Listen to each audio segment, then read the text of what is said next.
Delhi LG BK Saxena ने CM आतिशी को पत्र लिखकर लंबित सीएजी रिपोर्ट मौजूदा सत्र में विधानसभा पटल पर पेश करने की मांग की। उन्होंने अपने पत्र में लिखा कि इससे पहले उन्होंने पूर्व मुख्यमंत्री अरविंद केजरीवाल और विधानसभा अध्यक्ष को भी इस संबंध में पत्र लिखा था। दिल्ली सरकार ने एक बार फिर से इलेक्ट्रॉनिक वाहनों को बढ़ावा देने का फैसला लिया है। मुख्यमंत्री आतिशी ने बताया कि दिल्ली की इलेक्ट्रॉनिक व्हीकल पॉलिसी को फिर से शुरू कर दिया गया है। ये पॉलिसी देश में सबसे पहले दिल्ली में लागू की गई थी और इसके बाद से इलेक्ट्रॉनिक वाहनों की संख्या में काफी इजाफा हुआ है। चुनाव आयोग ने दिल्ली की मुख्य निर्वाचन अधिकारी के तौर पर आईएएस ऑफिसर आरएलएस वाज की नियुक्ति पर मुहर लगा दी है। खास बात यह है कि वाज ने ही पिछले साल अरविंद केजरीवाल को आप संयोजक होने के नाते सरकारी विज्ञापनों के दुरुपयोग पर 164 करोड़ रुपए का रिकवरी नोटिस भेजा था।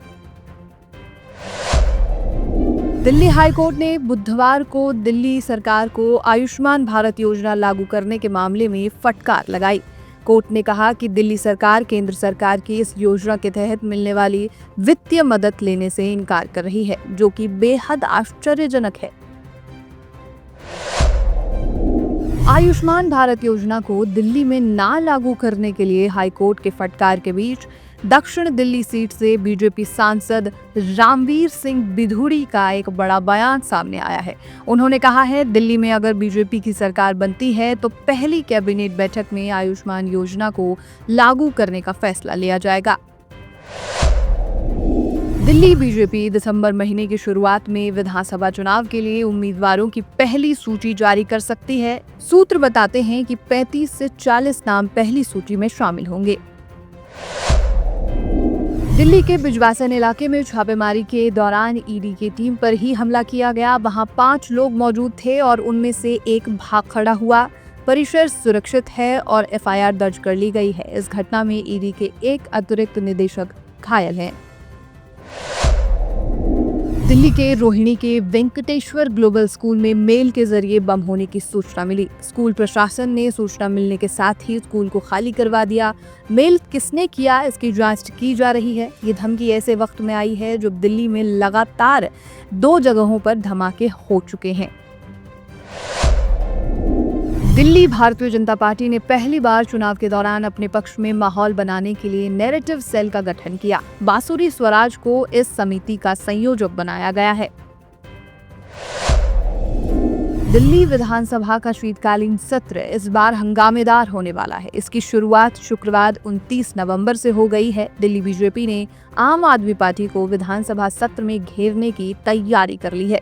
सत्र के पहले दिन बीजेपी के तमाम विधायक सीएजी रिपोर्ट पर चर्चा करने की मांग कर रहे हैं। आम आदमी पार्टी पर इस बार बीजेपी हावी नजर आ रही है।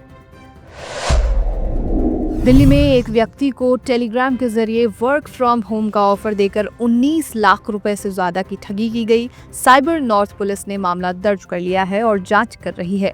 टेलीग्राम पर झांसे में फंसा व्यक्ति बार बार पैसा जमा करवाता गया और अंततः वो ठगी का शिकार हो गया।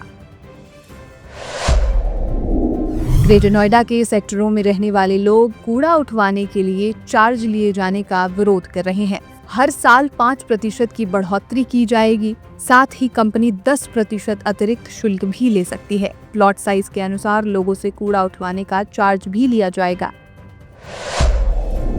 उत्तर प्रदेश के नोएडा में इंस्टाग्राम पर दोस्ती के बाद लिव इन में रह रही प्रेमिका की हत्या करने वाले प्रेमी को पुलिस ने 12 घंटों के भीतर गिरफ्तार कर लिया। आरोपी ने प्रेमिका पर शादी का दबाव बना रखा था, जो मौसी के लड़के जावेद से शादी करना चाहती थी। इस बात को लेकर दोनों में लगातार झगड़े होते रहते थे। नोएडा में पुलिस कमिश्नर लक्ष्मी सिंह ने डीसीपी ट्रैफिक यमुना प्रसाद को पद से हटा दिया है। दरअसल गौतम बुद्ध नगर में पिछले कई समय से ट्रैफिक जाम की समस्या बनी हुई थी।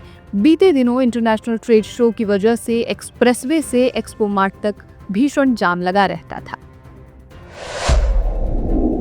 दिल्ली देहरादून एक्सप्रेसवे को एक साथ खोलने की तैयारी की जा रही है। अब इसे जनवरी 2025 के अंत या दिल्ली विधानसभा चुनाव से पहले दिल्ली से बागपत वाले हिस्से को खोलने की बात कही जा रही है। यह हिस्सा पूरी तरीके से बनकर तैयार हो गया है।